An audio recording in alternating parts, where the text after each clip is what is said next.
जय हिंद दोस्तों, स्वागत है आप सभी का एक बार फिर से हमारे यूट्यूब चैनल दी कॉपी पेन में। तो आज का जो हमारा वीडियो है वो है क्रिया प्रसूत अनुबंधन के सिद्धांत के ऊपर। ठीक, इससे पहले आपने पावलोव का सिद्धांत के बारे में आई थिंक जान चुके थे, और उससे पहले आप इसी अधिगम से रिलेटेड संबंधित सिद्धांत के बारे में पढ़ा था। तो वीडियो काफ़ी टाइम बाद आई है, इसके लिए मैं क्षमा चाहूँगा। तो चलिए शुरू करते हैं वीडियो को और जानते हैं कि क्रिया प्रसूत अनुबंधन के सिद्धांत के अंतर्गत स्किनर महोदय ने क्या कहा। तो सबसे पहले इस सिद्धांत को, ठीक, कभी कभी मतलब डायरेक्टली प्रश्न भी पूछ लिया जाता है कि क्रिया प्रसूत अनुबंधन का सिद्धांत किसने दिया, तो स्किनर ने दिया। लेकिन ये इजी नहीं लगता है कि भाई क्रिया प्रसूत अनुबंधन का सिद्धांत किसने दिया, सबको पता है स्किनर ने दिया। तो ये क्वेश्चन ना, इसके अन्य नाम भी हैं। ठीक, उन्हीं नामों से क्वेश्चन बन जाता है। तो वो जो नाम होते हैं वो अधिकतर लोगों को नहीं पता होते हैं, इसलिए वो लोग वहीं से क्वेश्चन बनाते हैं। क्योंकि क्रिया प्रसूत अनुबंधन का सिद्धांत आप लोग को पता है कि स्किनर ने दिया है। तो अन्य नामों के बारे में अभी आगे चर्चा कर लेते हैं। तो सबसे पहले जानिए कि ये क्रिया प्रसूत अनुबंधन का सिद्धांत है, ये अधिगम से संबंधित है और इसे स्किनर ने दिया है। स्किनर महोदय का पूरा नाम आप लोग BF स्किनर भी पढ़ते हैं। अगर इनका पूरे नाम देखें तो बुरहस फेडरिक स्किनर, ठीक। और ये एक लेखक भी हैं, किताबें लिखी हैं, वैज्ञानिक भी हैं, व्यवहारवादी हैं, साथ साथ सामाजिक दार्शनिक भी हैं। ठीक, समाजवादी दार्शनिक भी हैं। तो ये तो इनके बारे में हो गई। अब कभी ये भी पूछ सकता है क्वेश्चन में कि भाई स्किनर कहाँ के थे। तो कहाँ के थे भाई? अमेरिका के थे। ठीक है, ये अमेरिका के हार्वर्ड विश्वविद्यालय के प्रोफेसर थे। कौन? स्किनर। तो ये इनके बारे में जो बातें निकल के आ रही हैं इनको आप दिमाग में बिठा लीजिए।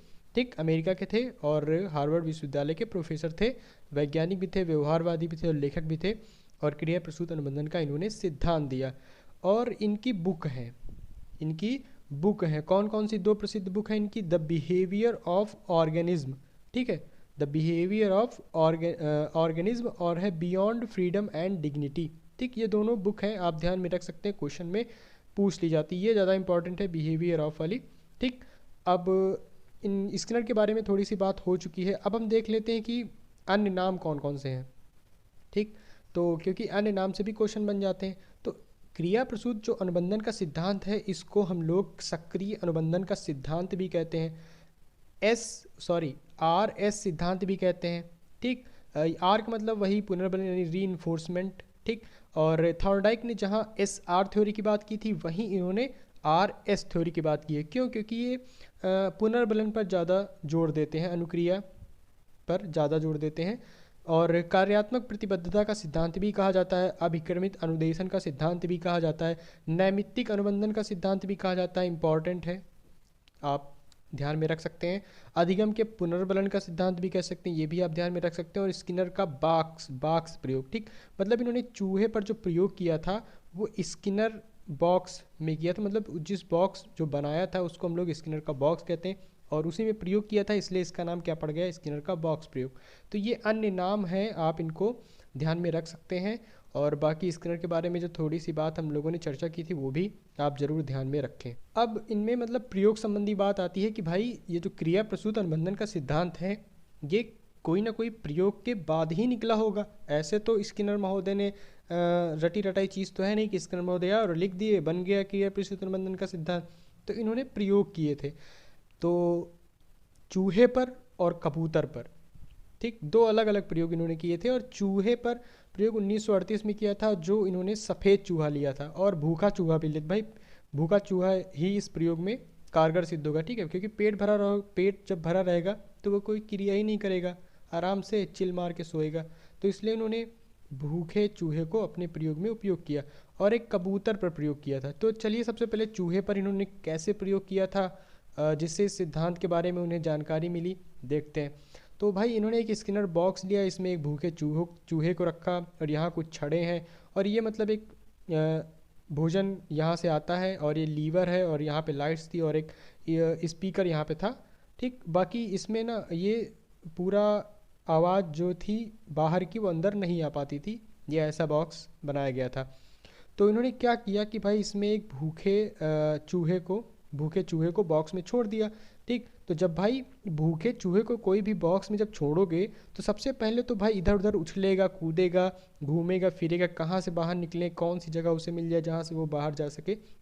ठीक, तो यही क्रिया करते करते अचानक जो उसका पैर था वो लीवर लीवर था ना उस पे पड़ गया। तो भाई एक खट्ट से आवाज़ हुई और उसका जब पैर पड़ा तो लीवर पे पड़ेगा किसी चीज़ पे तो आवाज़ होगी खट्ट से।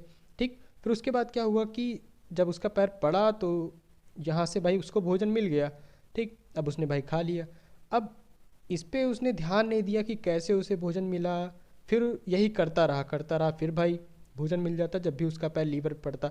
यही क्रिया वो बार बार करता रहा, लेकिन मतलब कई क्रियाएं करने के बाद अंत में जब भाई बॉक्स में उसे छोड़ा गया तो वो डायरेक्ट लीवर पे पैर रखा और उसे भोजन मिल गया आसानी से।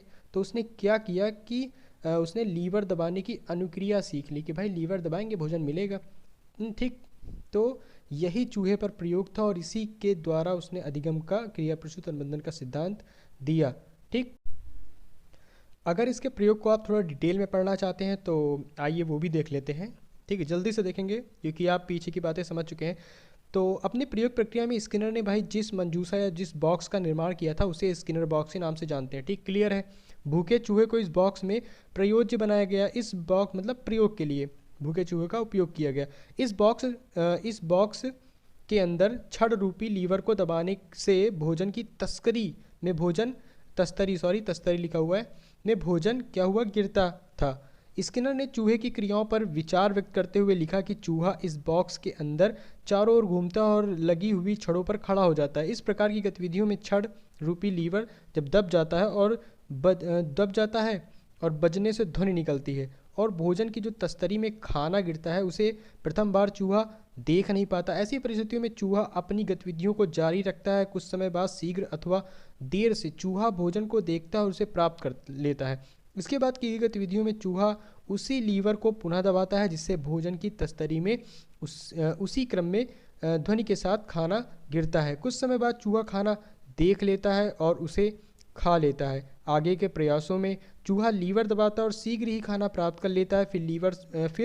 फिर से लीवर के पास पीछे की टांगों पर खड़ा हो जाता है और लीवर दबाता है और खाना प्राप्त कर लेता है। अब चूहा लीवर तथा भोजन वाली तस्तरी के पास अधिक समय लगाता है, लीवर दबाता है तथा खाना प्राप्त करते ही क्रियाओं में क्रमशः बहुत जल्दी करता है। इन क्रियाओं का अर्थ यह है कि चूहे ने भोजन की प्राप्ति के लिए लीवर का दबाना सीख लिया, जिसे क्रिया प्रसूत अनुबंधन के अंतर्गत माना जाता है। स्किनर मंजूसा में चूहे की इन क्रिया प्रतिक्रियाओं को रिकॉर्डिंग यंत्र से मापा जा सकता है, जिसकी संभावना पावलाव की अधिगम प्रक्रिया में संभव नहीं है, क्योंकि पावलाव ने प्रयोज्य की क्रियाएं प्रयोगकर्ता पर निर्भर करती हैं, जबकि स्किनर के प्रयोज्य की क्रियाएं उसकी स्वयं की इच्छाओं पर निर्भर करती हैं। तो ये प्रयोग था चूहे पर। आप लोग समझ गए होंगे कि कैसे उसने प्रयोग किए, ठीक, और कैसे अपने सिद्धांत का निर्माण किया।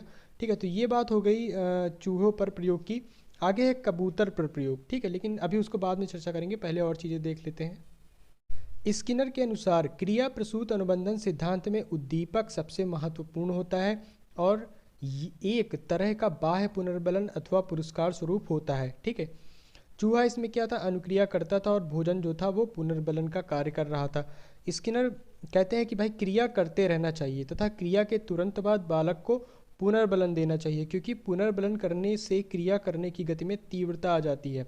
अब कैसा पुनर्बलन भाई, पुनर्बलन जो होता है वो दो प्रकार का हो सकता है। एक तो सकारात्मक हो सकता है, एक तो नकारात्मक हो सकता है। आप सकारात्मक के अंतर्गत किसी बच्चे की प्रशंसा कर सकते हैं और नकारात्मक में दंड दे सकते हैं। ठीक है, अगर प्रशंसा कर दिए तब भी वो पुनर्बलित हो सकता है और दंड देकर भी उसको नकारात्मक रूप से पुनर्बलित किया जा सकता है, लेकिन ये नकारात्मक स्वरूप होगा और यहाँ पे ये सकारात्मक स्वरूप होगा। ठीक, लेकिन ये ज़्यादा प्रभावशाली है। ठीक है, सकारात्मक। और यहाँ पे एक शब्द आया है पुनर्बलन।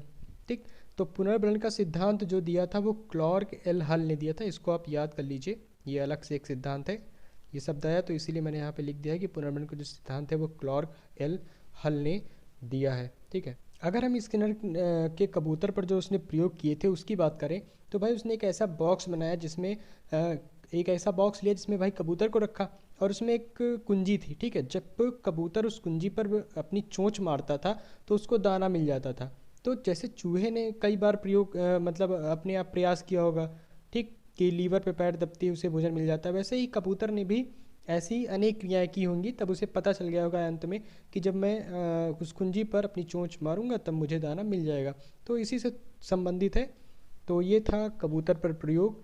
आगे हम लोग देख लेते हैं कि स्किनर के सिद्धांत की जो शैक्षिक उपयोगिता क्या है। ठीक, तो शैक्षिक उपयोगिता के अंतर्गत ये है कि समायोजन क्षमता का विकास हो जाता है, ठीक, और अधिकाधिक अभ्यास के द्वारा क्रिया को बल दिया जाता है, ठीक, क्योंकि इसमें अभ्यास ही जरूरी है। सीखने में गति तथा सरलता प्रदान करता है, मानसिक रोगियों को वांछित व्यवहार के सीखने में विशेष रूप से सहायक होता है। तो ये शैक्षिक उपयोगिता थी स्किनर के सिद्धांत की। तो इस प्रकार आपने देखा कि कैसे स्किनर ने चूहा और कबूतर पर प्रयोग करके अपने सिद्धांत को जाना, सीखा, ठीक, कि कैसे हम कि अभ्यास के द्वारा या पुनर्बलन के द्वारा क्रियाओं को संचालित कर सकते हैं। और पुनर्बलन के बारे में आपने देखा कि 2 प्रकार के होते हैं, और प्रयोग के बारे में भी आपने समझ लिया है। तो आशा करता हूँ कि ये वीडियो आपको ज़रूर पसंद आया होगा। तो ऐसे वीडियो के लिए हमारे चैनल पर बने रहें। अगले वीडियो पर हम किसी दूसरे टॉपिक पर बात करेंगे। तो चैनल को लाइक करें, सब्सक्राइब करें, अपने दोस्तों तक भी पहुंचाएं। तब तक के लिए धन्यवाद।